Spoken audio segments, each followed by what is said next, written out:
Сәлем достар, бүгін ши бауырсақ жасайтын боламыз. Менімен бірге болыңыздар, видеоның соңына дейін көріңіздер.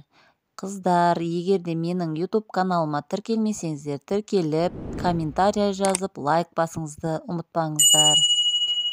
Бұл ши бауырсағымыздың жасалу жолы өте ерекше, қолда бар азық-түліктермен жасаймыз. Ыстық күйінде бесін шайына өте әдемі кетеді. Және де салқын күйінде жесеңіздер де өте дәмі керемет ерекше болады.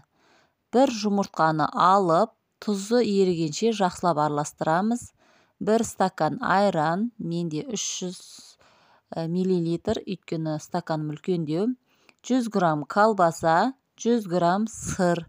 Осыларын теркадан өткізіп, екеуінде жақсылап араластырамыз.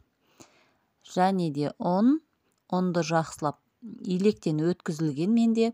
Бір қасық қопсытқыш, яғни разрыхитель, соның бәрін араластырып, лопатканың көмегімен. Содан кейін барып, қолыңыздың көмегімен жақсылап, қатты емес, жұмсақ емес, орташа қамыр теста илейтін боласыздар. Міне, видеодан өздеріңіз көріп тұрғандай, 10 минутқа тынықтырып қойып, пакетке салып, осылай қоя тұрасыздар. 10 минуттан кейін алып пісіре берсеңіздер болады. Осылайынан жаясыздар. Кішкентай оқтаудың көмегімен 4 бұрышты қылып, 1-2 сантиметр қылып, үлкен жалпақ қылып, нанымызды жайып аламыз. Пышақтың көмегімен, не болмаса осындай кескіштің көмегімен кесеміз. Видеодағы көріп тұрғандарыңыздай формасын осындай ұзынша болу керек. Қыздар, тура осы видеодағыдай қылып жасаңыздар, әдемі шығады. Бұл ши бауырсақтың ерекшелігі, қыздар, бұл ащымен жесеңіздер де болады, және тәттімен жесеңіздер де болады.